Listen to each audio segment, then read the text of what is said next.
I think it's still very common for people to think about God, perceive his authority, and miss the reality that he has given grace unto divine union. Paul is emphasizing, and in Scripture we're also showed that he is coming out of a 14-year pursuit of revelation. You're going to have to sort of imagine for a moment what those 14 years look like, but they're obviously very weighty, important years of his life as he's releasing this. He's wanting to emphasize the revelation that I have is not cheap, it's not overnight, it didn't just show up, but I've been in the burning place with God, and I've been seeking God, and he's released to me the importance of understanding the message of grace. Paul's been sort of spreading this gospel grace to churches, and then God gives him the prompting, I want you to go to other apostles.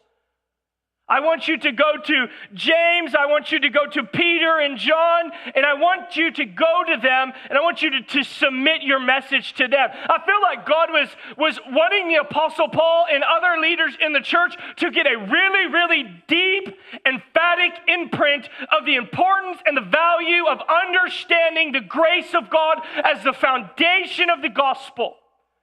There was a lot of mixture of law and grace still happening amongst believers and Jewish people, and there was a lot of mixture of belief, of law and the finished work of Jesus.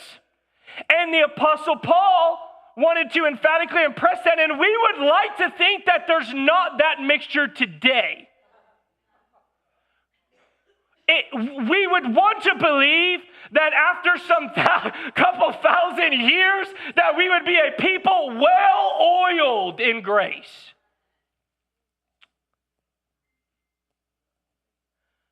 But religion and law, that sort of thing has found its way creeping in. Every generation and every sort of big picture, big C church generation, there's this movement of that sort of creeping and lingering, and it's why the letter is so important to us today. So Paul emphasizes after his 14-year pursuit of revelation that he finds grace. Paul in Galatians is pleading and bleeding the grace of God. He's willing to die for it. Not figuratively, literally willing to die for the message, the gospel of Jesus that permeates grace to you and I. The doctrine of grace was ultimately recognized and ratified by the other apostles, James, Peter, and John. We see that confirmed in the letter of Galatians. Paul is persuading us today, you and I.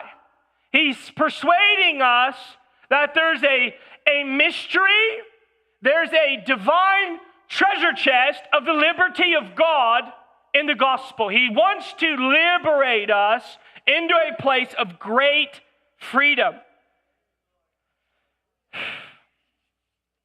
If we are trying to seek God based on religion or having a distant view of God's authority only, we're missing liberty.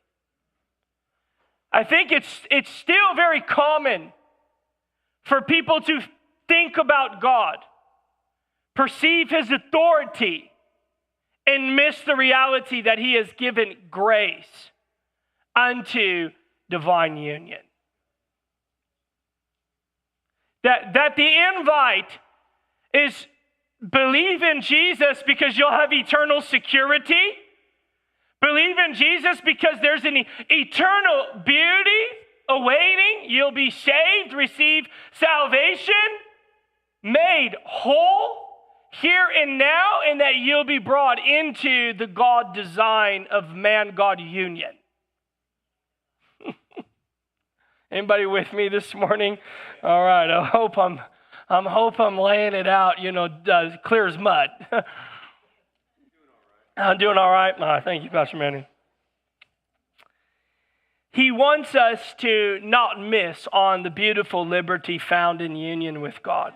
So when we are in grace, we are doing things with the intent to please God. I was thinking about that. I've been thinking about that this week. And I'm just praying and I'm saying, God, whatever it is that, how I spend my hours and my days, like, would it be to please you? And I think when you have grace, you live to please God. When you have law, you live to appease. It's different because there's wanting to please God comes out of deep intimacy and affection, and it resounds that I'm bound to you. Wanting to simply appease God, check the boxes, and make sure that I do that whole world is more of an appeasement.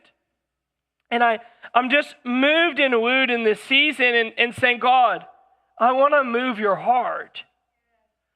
I want to move your heart. I don't want to appease your judgment. And I think sometimes it's really easy for us to get living in a law-based, fear-based pursuit of God that's fearing judgment, that's just simply, moving and doing things out of some sense to satisfy the idea of God.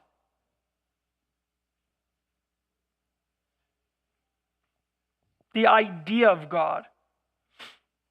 There's more for you and I believe that Galatians is releasing this, is ultimately bringing us to a place to seek God from the revelation of grace. Because when we don't, our pursuit lacks relationship, and it really just becomes about behavior management that we just can't seem to ever keep up with.